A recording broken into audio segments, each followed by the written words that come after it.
जय श्री कृष्ण। नमस्कार। उपनिषद के अध्ययन की श्रृंखला में मांडुक्य उपनिषद के सत्र में सभी का स्वागत एवं अभिवादन। ओमकार के नाद के साथ प्रार्थना करेंगे।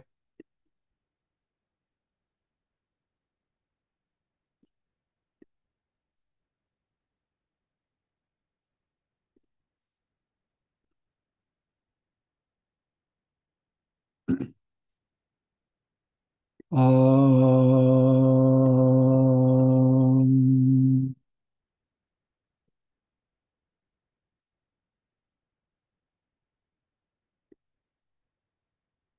ओम।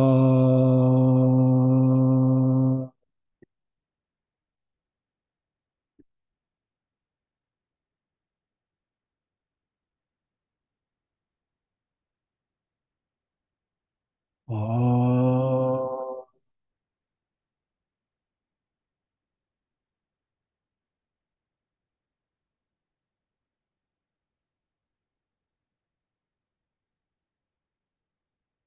वक्रतुंड महाकाय सूर्यकोटि समप्रभ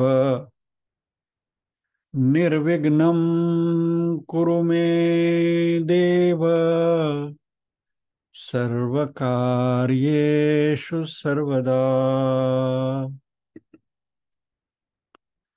या कुन्देन्दु तुषारहारधवला या शुभ्रवस्त्रावृता या वीणावरदण्डमण्डितकरा या श्वेतपद्मासना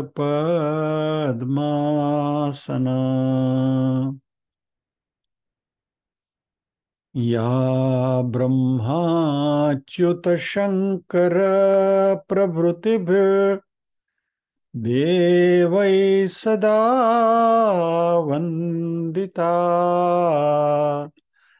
सा मां पातु सरस्वती भगवती निःशेषजाड्यापहा।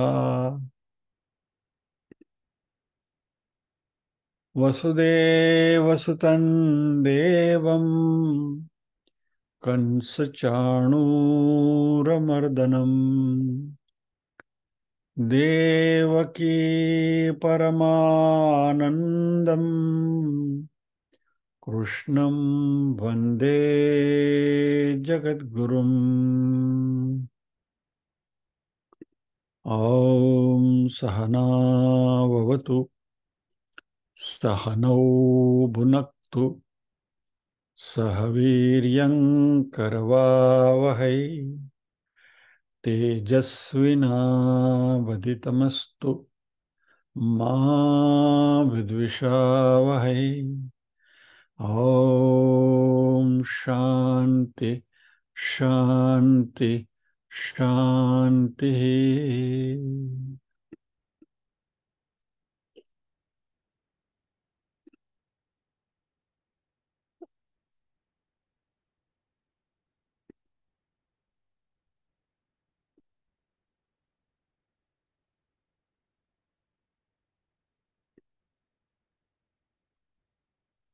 वर्ष की शुभ शुरुआत भगवान गणेश जी की प्रार्थना के साथ करेंगे।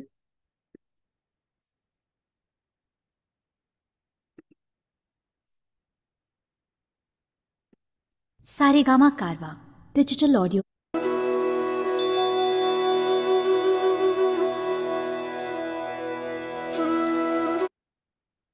आवाज आ रही है?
मराठी नाट्य संगीत की एक उत्कृष्ट रचना।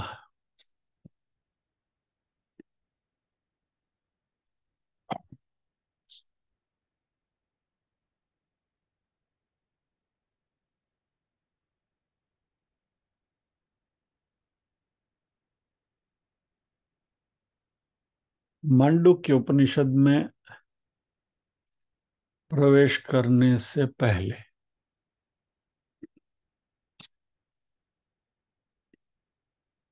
आज कार्तिक एकादशी है, तो कुछ बात। आज का दिन भगवान विष्णु योग निद्रा से जागृत होते हैं और शालिग्राम के स्वरूप में तुलसी जी के साथ उनका विवाह किया जाता है।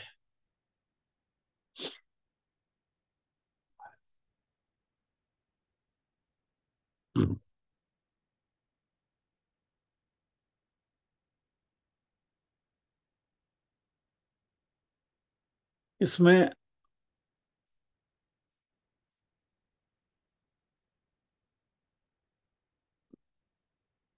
दो तीन कहानियां इसके साथ जुड़ी हुई हैं। एक तो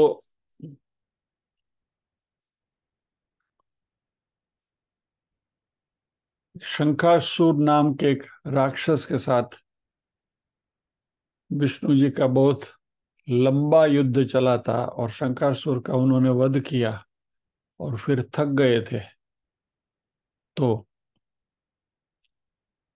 सो गए और फिर निद्रा से जागृत हुए। तो आज का दिन है वो। दूसरी कहानी बलिराजा के साथ जुड़ी हुई है, जो हमने सुनी है कि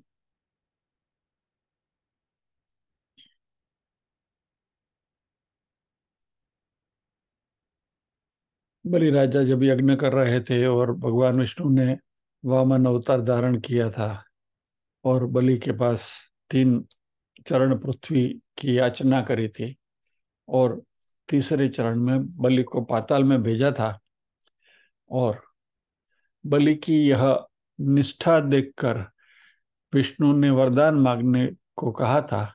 तभी बलि राजा ने कहा था कि आप मेरे साथ रहिए। विष्णु जी ने बात को मान ली और पाताल में चले गए। तो देव शयनी एकादशी, आषाढ़ी एकादशी के दिन भगवान विष्णु बलि राजा के यहाँ पाताल में चले गए निवास करने के लिए। फिर वो कहानी हमने देवशयनी एकादशी के दिन करी थी, खाली उसकी स्मृति कर रहे हैं। फिर लक्ष्मी जी ने देखा कि भाई भगवान नहीं है, कहाँ चले गए, ढूंढते हुए पाताल गई और फिर बलि राजा को रक्षाबंधन किया और विष्णु जी को लेकर वापस आई।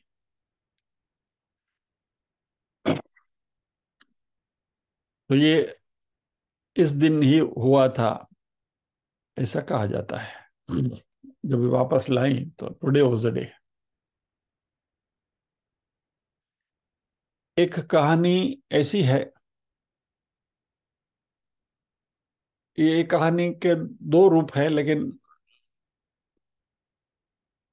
जो रूप मुझे आप भाया वो कुछ ऐसा है कि एक लड़की थी जिसका नाम वृंदा था। राक्षस कुल में उसका जन्म हुआ था और राक्षस होते हुए भी बचपन से ही वो लड़की भगवान विष्णु की भक्त रही और हमेशा भगवान की सेवा पूजा करती थी। अब क्योंकि वो राक्षस कुल में उसका जन्म हुआ था तो उसका विवाह राक्षस कुल में ही दानवराज जलंधर के साथ हो गया। जलंधर समुद्र से उत्पन्न हुआ था और वृंदा बड़ी पतिव्रता स्त्री थी और उन्होंने अपनी पति की बहुत लगन से सेवा करती थी। अभी जैसे हमेशा देव दानवों का युद्ध होता रहता है, वैसे एक बार देव दानवों का युद्ध हुआ और जलंधर जब भी इस युद्ध में जाने लगे तो वृंदा ने कहा कि आप युद्ध पर जा रहे हैं और जब तक आप युद्ध में रहोगे तब तक मैं पूजा में बैठकर आपकी जीत के लिए अनुष्ठान करती रहूंगी, और जब तक आप वापस नहीं आ जाते तब तक मैं ये मेरा संकल्प बनाए रखूंगी, यानी मैं पूजा में बैठी रहूंगी। जलंधर युद्ध में चले गए और वृंदा का ये जो व्रत का संकल्प है वो लेकर वो बैठी रही, और वृंदा के इस पूजा के तप के प्रभाव से देवता भी जलंधर को जीत नहीं सके। और जब देवता को कठिनाई होती है और ऐसा कुछ प्रॉब्लम होता है तो कहाँ जाते हैं? सीधा दौड़ के भगवान विष्णु के पास के, प्रभु कुछ करो इसका इलाज। तो भगवान से प्रार्थना करी कि भाई भगवान इसका कुछ इलाज करिए। तो विष्णु ने कहा कि एक ही रास्ता है, वृंदा अपने पतिव्रता व्रत से, सतीत्व के प्रभाव से उसकी इतनी प्रतिभा है कि आप जब तक वृंदा पतिव्रता है तब तक आप जलंधर को जीत नहीं पाओगे। तो सभी देवताओं ने विष्णु से प्रार्थना करी कि भाई कुछ करो। तो भगवान ने कहा कि वृंदा वैसे मेरी परम भक्त है, तो मैं उनके साथ छल नहीं कर सकता। तो फिर देवताओं ने कहा कि आप ही हमारी मदद कर सकते हैं, इसका कोई इलाज ही नहीं है।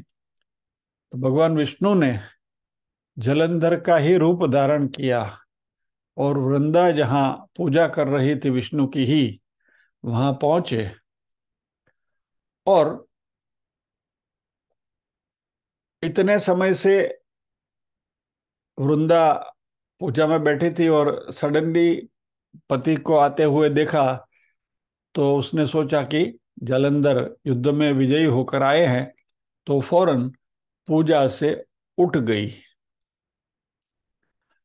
और जैसे ही पूजा से उठी और उसने जलंधर के चरण छुए तो उसका सतत पूजा में रहने का संकल्प जो था वो टूटा, और इस संकल्प के टूटने की वजह से देवताओं ने जलंधर को मारा और उसका सिर काटकर अलग किया।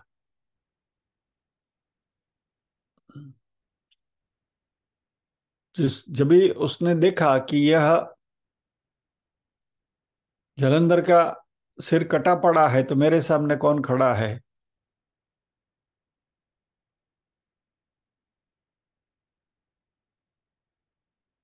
तो एक्चुअली रियल जलंधर युद्ध के मैदान में था।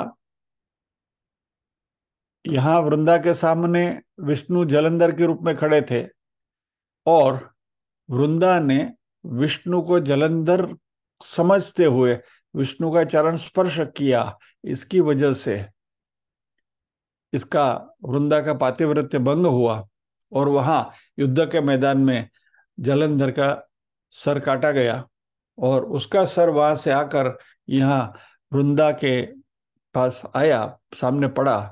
तो उसने देखा कि ये तो जलंधर का सर कटा पड़ा है, तो सामने कौन है?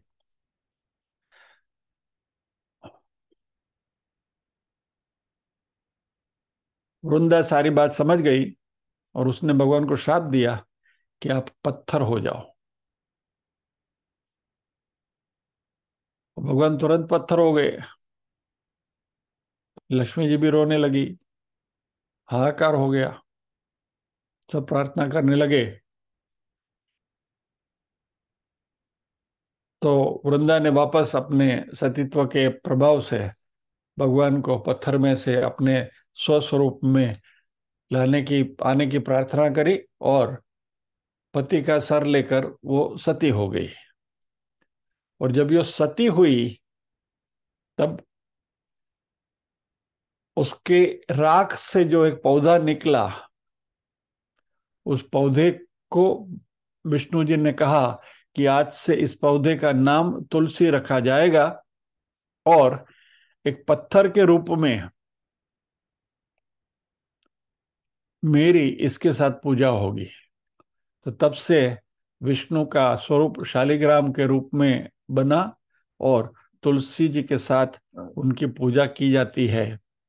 और भगवान बिना तुलसी के कोई भोग स्वीकार नहीं करते, इसलिए भगवान को जब हम भोग लगाते हैं तो उसमें तुलसी रखना आवश्यक है। और ये तुलसी का विवाह शालिग्राम जी के साथ कार्तिक मास में किया जाता है, जो ये देवउठी एकादशी के दिन ये मनाया जाता है।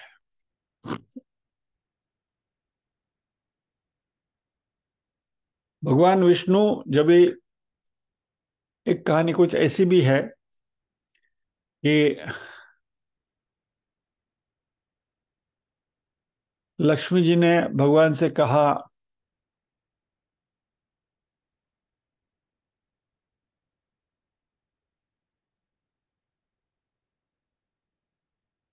कि आप हमेशा जागते रहते हैं, कार्यरत रहते हैं, और जब आप सो जाते हैं तो लंबे अरसे तक सोए रहते हैं, लाखों करोड़ों वर्षों तक सोते रहते हैं। और जब भी आप सो जाते हैं तो प्रलय हो जाता है, क्योंकि संसार को जो प्रोटेक्शन करने वाले विष्णु जी जो है ऑपरेटर, वही सो जाते हैं, तो संसार का अस्तित्व मिट जाता है और सृष्टि में प्रलय हो जाता है। तो लक्ष्मी जी ने विष्णु जी को एक एडवाइस दी, आदेश दिया कि जो भी कहो कि आप विश्राम जरूर करिए, लेकिन उसको टाइम टेबल बना के रखो, ऐसा कभी भी सो जाना ऐसा नहीं चलेगा। तो विष्णु जी ने भी कहा कि बात तो सही है, क्योंकि तुम भी मेरी हमेशा सेवा करती रहती हो, तो मैं जागता रहता हूं तो तुम्हें भी मेरी सेवा करनी पड़ती है, तो तुम्हें भी कष्ट होता है। और जैसे आपने कहा और वैसे पत्नी का कहा, इवन विष्णु जी भी नहीं उसको ये कर सकते हैं, अमान्य कर सकते हैं, तो हम कौन सी खेत की मूली। तो विष्णु जी ने कहा कि ठीक है देवी, मैं टाइम टेबल बना लूंगा और वर्ष में 4 मास निद्रा दिन हो जाऊंगा। और भगवान की ये चातुर्मास की जो निद्रा है उसको अल्प निद्रा कहते हैं, और जब ये प्रलय काल में भगवान लंबी निद्रा लेते हैं उसको महानिद्रा कही गई है। और विष्णु जी ने कहा कि ये मेरी अल्प निद्रा का जो समयावधि है वो मेरे भक्तों के लिए परम मंगलकारी रहेगी। और इस दौरान जो मेरे शयन की भावना करके मेरी सेवा करेंगे, मैं उनके घर तुम्हारे साथ निवास करूंगा। यानी जो चातुर्मास का व्रत रखते हैं आषाढ़ी एकादशी से आज तक का, उनके यहाँ परमात्मा हमेशा लक्ष्मी जी के साथ रहते हैं। तो आज एकादशी के दिन भगवान को जगाया जाता है,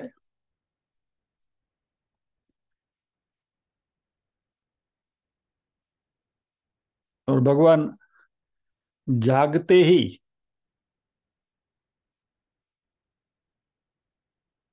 उनका तुलसी के साथ विवाह होता है।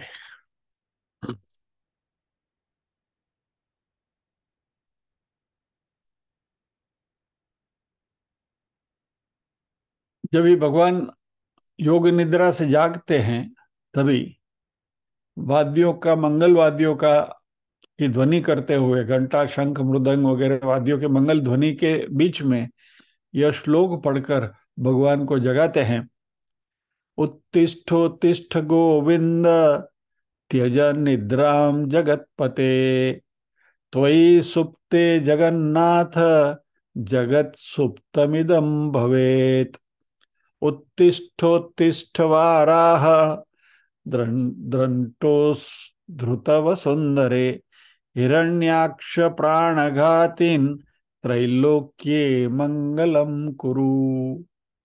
हे गोविंद, आप आपकी निद्रा का त्याग करके जागिए, क्योंकि जब आप सो जाते हैं तो ये जगत भी सुषुप्त हो जाता है। इसलिए वराह रूप कृष्ण विष्णु की यहाँ स्तुति की गई है कि जिन्होंने वराह के रूप में इस पृथ्वी को का उद्धार किया था और हिरण्याक्ष का वध किया था, ऐसे प्रभु त्रैलोक्य का मांगल्य कीजिए। एक बात और भी है, हमारी जो विवाह की पद्धति है उसमें वर को विष्णु के रूप में माना गया है, और जब कन्यादान होता है तो तभी कन्या के पिता संकल्प करते हैं कि मैं विष्णु रूपी वर को मेरी कन्या प्रदान करता हूं। तो क्योंकि वर को विष्णु रूप से माना गया है, तो जब भी चातुर्मास में भगवान योग निद्रा में सोए हुए रहते हैं तभी विष्णु की उपस्थिति नहीं होती, इसलिए ये 4 मास में विवाह कार्य वर्जित है। तो आज के दिन भगवान का तुलसी के साथ, शालिग्राम का तुलसी के साथ विवाह रचाया जाता है, और फिर बाद में हमारे यहाँ सभी विवाह आदि मांगलिक कार्य शुरू किए जाते हैं। तो ये कुछ बातें आज की तुलसी विवाह की। पुराणों में इसके बारे में बहुत कुछ लिखा हुआ है कि ये आज का दिन का व्रत करने से क्या क्या मिलता है, कितने पुण्य मिलते हैं, इतना पुण्य मिलता है, इतना पुण्य मिलता है। ये तो हमारे पुराणों में ये व्रत कथाएं बहुत सारी भरी पड़ी हैं, तो हम उन डिटेल में अभी नहीं जाते हैं और हमारे विषय के प्रति अग्रसर होते हैं।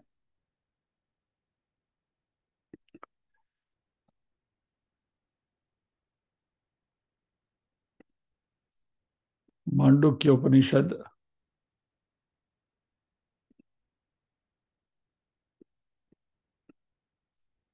की समरी हमें शुरू करनी है। हमारे एक साथी ने पूछा था कि वैसे तो हमारे कुछ 55 जैसे एपिसोड्स या तो सेशन 17 हो गए हैं मांडुक्य उपनिषद के, तो अभी ये समरी में कैसे समराइज किया जाएगा इस 55 सत्रों को। तो मेरा उनको वही उत्तर था कि मुझे भी पता नहीं है कि कैसे समराइज होगा। कांजी जैसे रास्ता दिखाएंगे, उस रास्ते पर चलने का हमारा विक्रम है। तो कांजी के चरणों में मस्तक रखते हुए आज की शुभ शुरुआत करते हैं। मांडुक्य उपनिषद का पारायण तो कर ले, पूरे उपनिषद का। That's a better way of starting.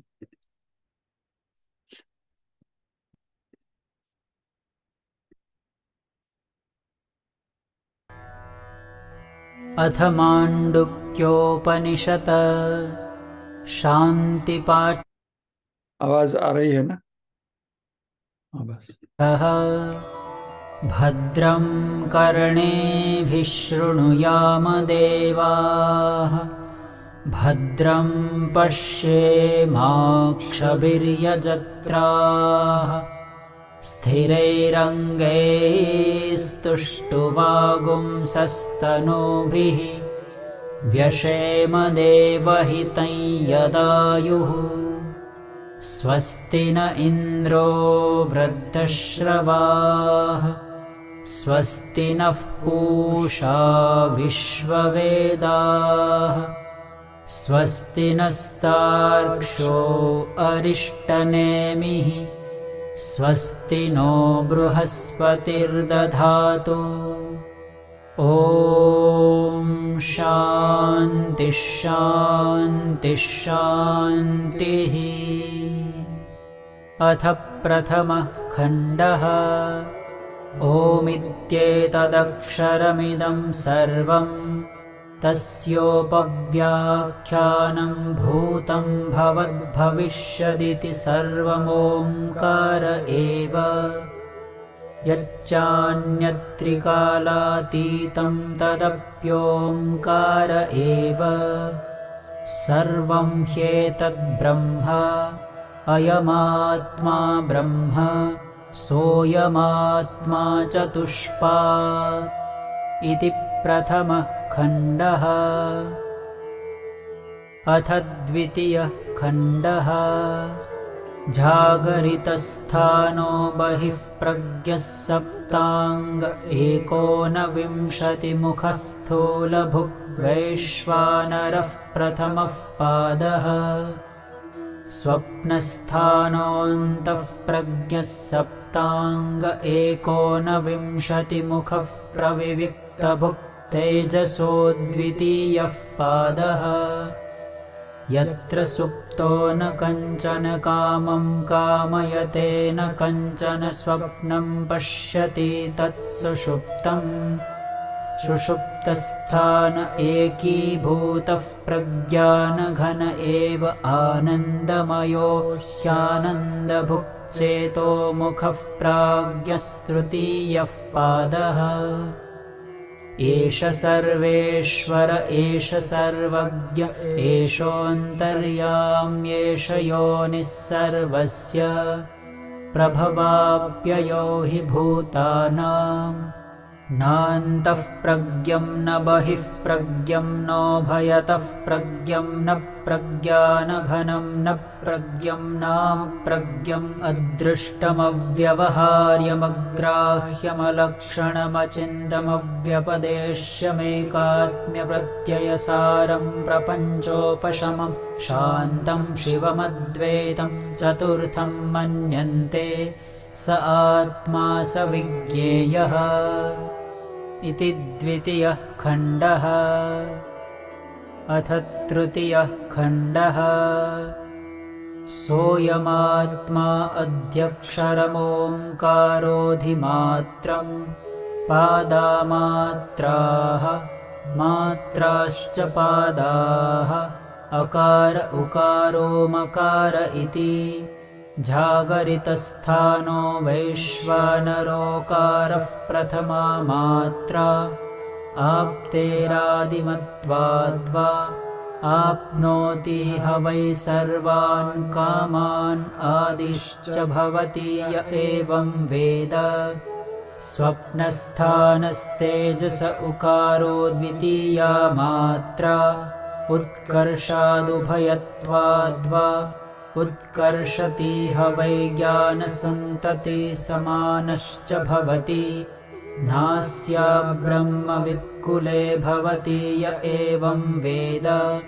सुषुप्तस्थानः प्राज्ञोमकारस्तृतीया मात्रा मितेरपीतेर्वा मिनोति ह वा इदं सर्वम् अपीतिश्च भवति य एवं वेद इति तृतीयः खण्डः।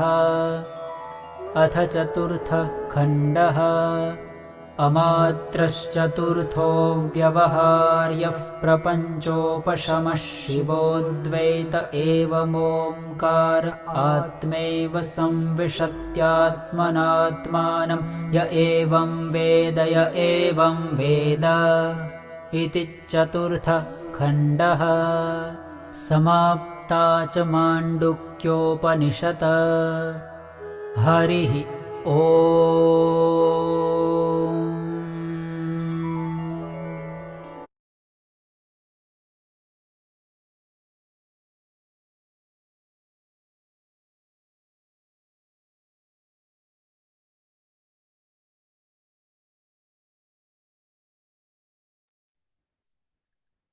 समाप्ता च मांडुक्योपनिषत्। जय श्री कृष्ण।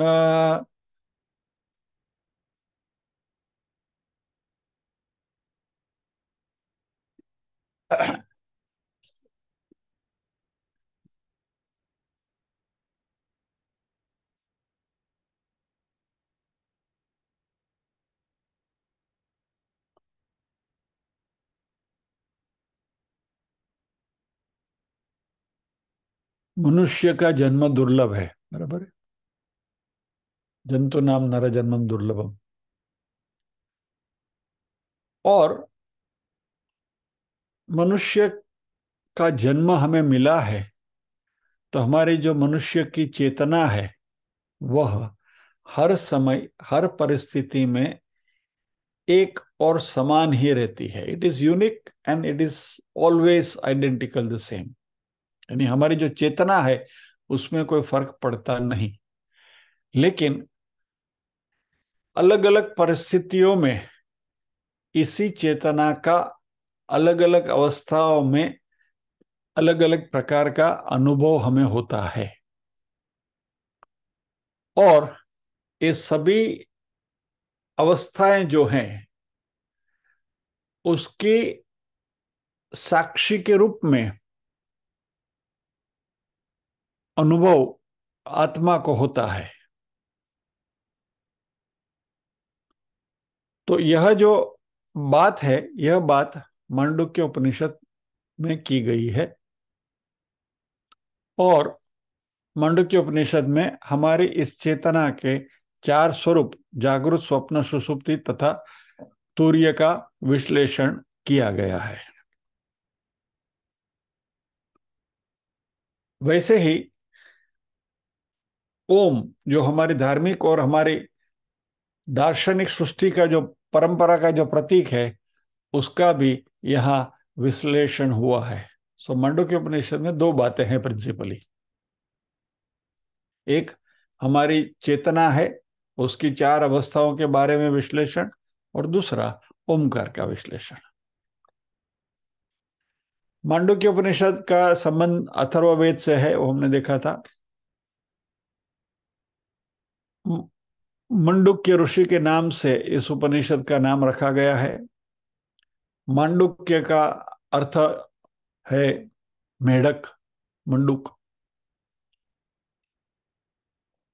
भगवान वरुण ने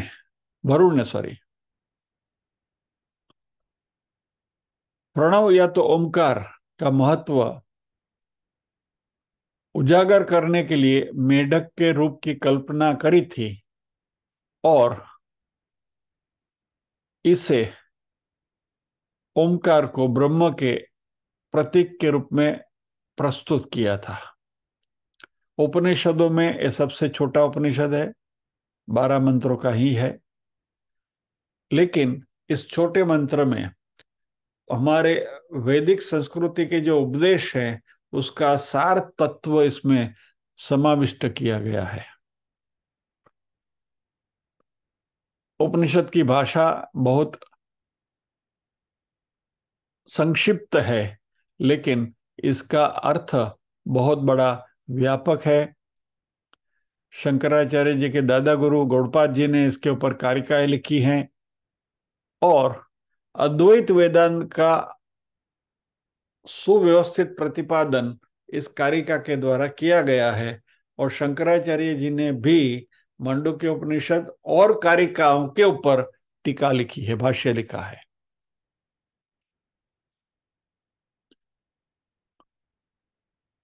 जागृत, स्वप्न, सुषुप्ति और तुर्य, इस चार अवस्थाओं की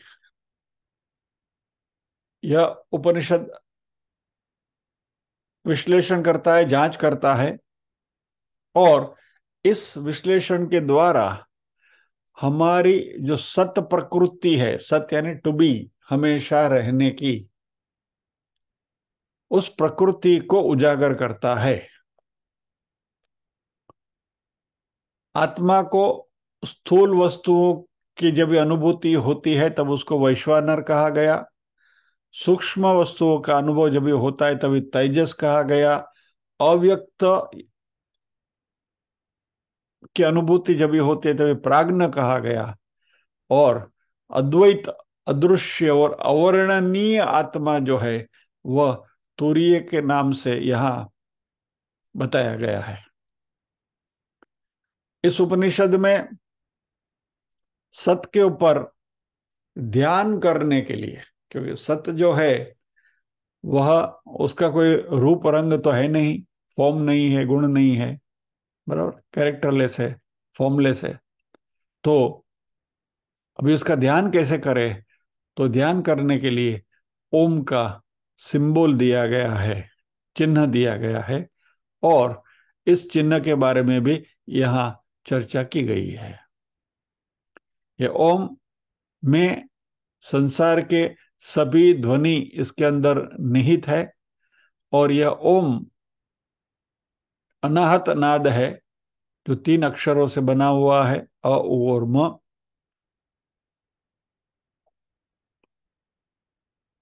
और यह उपनिषद में हमारे जो 4 महावाक्य है उसमें से एक महावाक्य अयमात्मा ब्रह्म इसमें बताया गया है।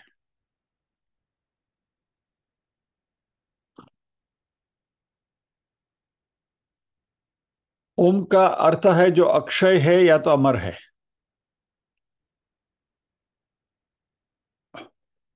मांडुक्य उपनिषद ओम, ब्रह्म और आत्मा, ये तीनों का मिलन या तो तादात्म्य स्थापित करने का प्रयास करता है।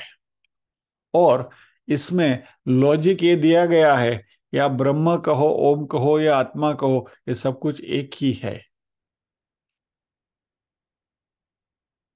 तो ओम की प्रकृति भी निर्गुण निराकार है, लेकिन वह निर्गुण निराकार ब्रह्म को सगुण स्वरूप में हमारे सामने ध्यान के लिए एक सिंबल के रूप में, एक चिन्ह के रूप में हमारे सामने प्रस्तुत किया गया है। तो ओम को ब्रह्म के प्रतीक के रूप में दिया गया है।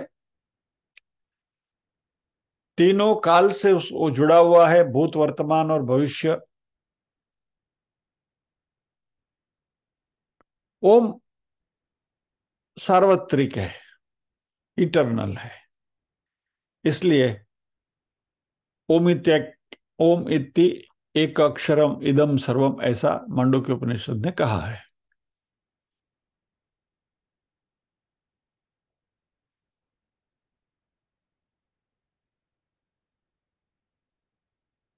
हमारी आत्मीय चेतना जो है वह अलग अलग स्थिति में, अलग अलग स्वरूपों में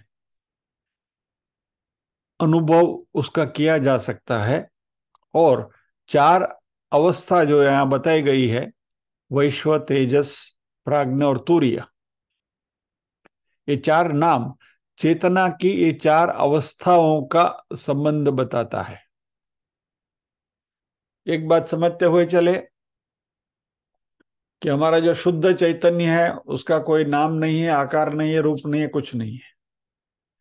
लेकिन इस शुद्ध चैतन्य की अनुभूति करने के लिए मांडुक्य उपनिषद ने कुछ विशेष प्रक्रिया बताई है, मेथोडोलॉजी बताई है, कि जिससे हमें ये चेतना क्या है उसके बारे में कुछ पता चले।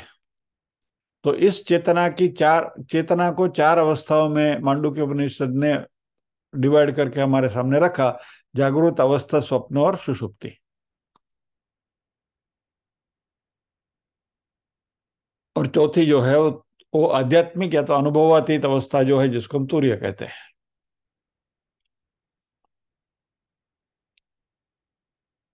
जागृत अवस्था में इसको वैश्व नाम दिया गया, आत्मा की विश्व नाम दिया गया, आत्मा की जागृत अवस्था को।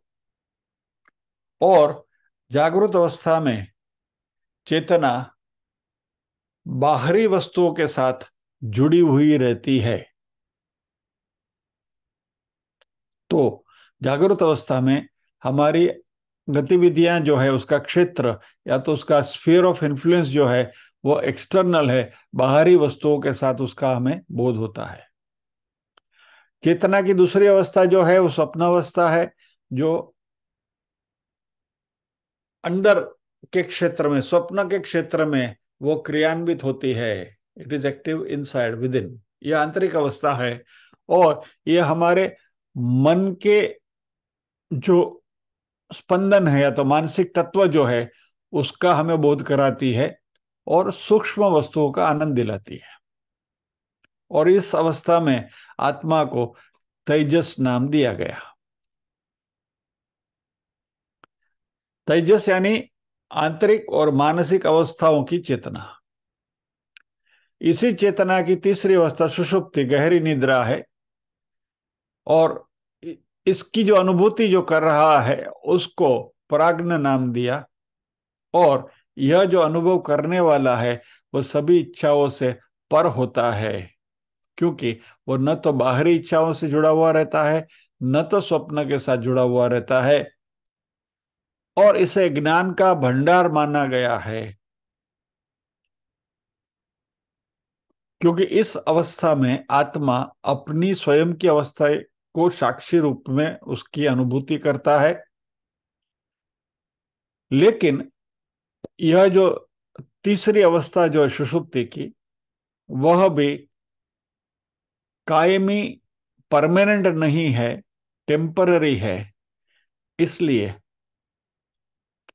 इस अवस्था को भी अस्थाई ही माना है, और यह चेतना की अंतिम अवस्था नहीं है।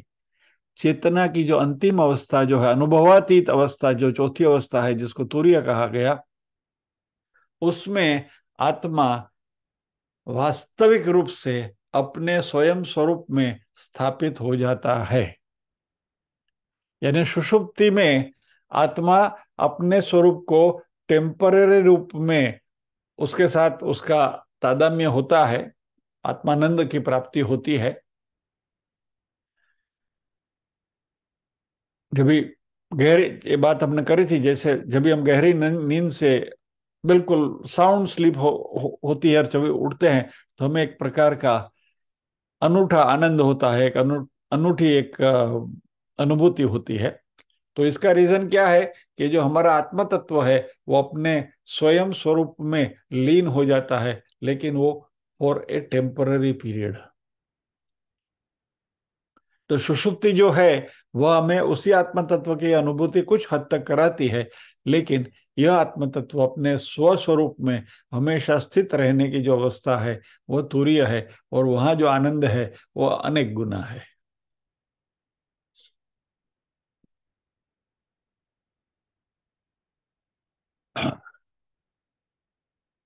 अभी हम इस बैकग्राउंड के साथ हमारी जो चार अवस्थाएं हैं उसके बारे में संक्षेप में विचार करेंगे,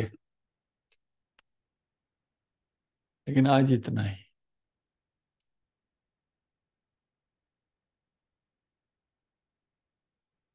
15 दिन के वेकेशन के बाद आए हैं तो थोड़ा गाड़ी को पटरी पे लाने के लिए ऐसा धीरे धीरे उसको गतिमान करना होगा। इसलिए आज आटલું બહુ થયું, इनफ, बराबर। तो प्रार्थना करेंगे।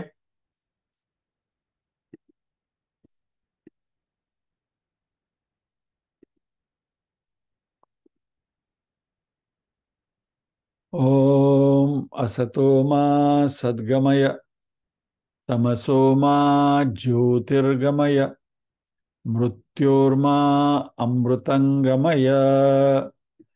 सर्वेषां स्वस्तिर्भवतु, सर्वेषां शान्तिर्भवतु, सर्वेषां मंगलं भवतु, सर्वेषां पूर्णं भवतु। लोका समस्ताः सुखिनो भवन्तु, लोका समस्ताः सुखिनो भवन्तु। नाहं कर्ता हरिः कर्ता, हरिः कर्ता हि केवलम्। ओम शांति शांति शांति ही। सभी के हृदय कोण में विराजमान परम कृपालु परमात्मा को वंदन करते हुए आज के सत्र को विराम देते हैं।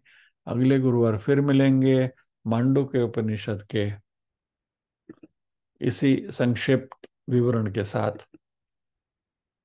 जय श्री कृष्ण। लेकिन जाने से पहले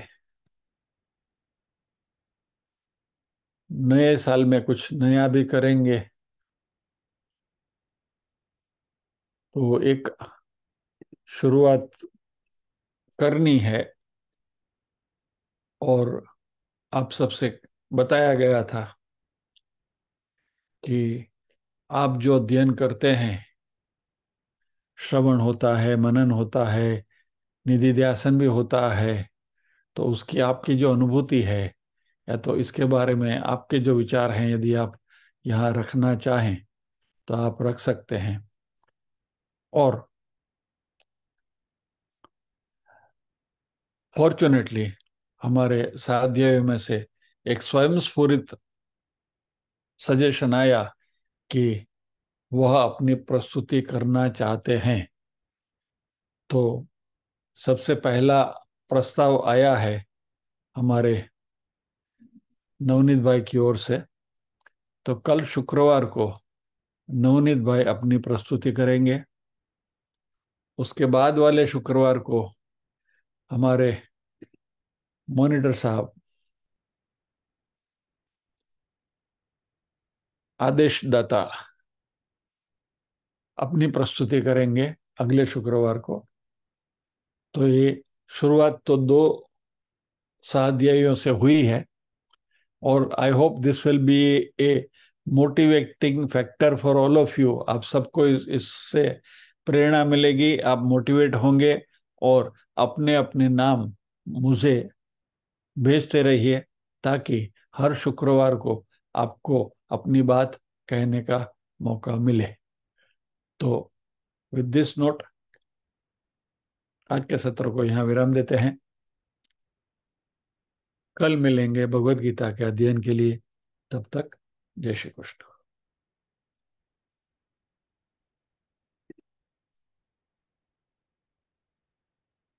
लंबे अरसे के बाद आज का सत्र शुरू हुआ है, तो भूल चूक लेवी देवी माफ।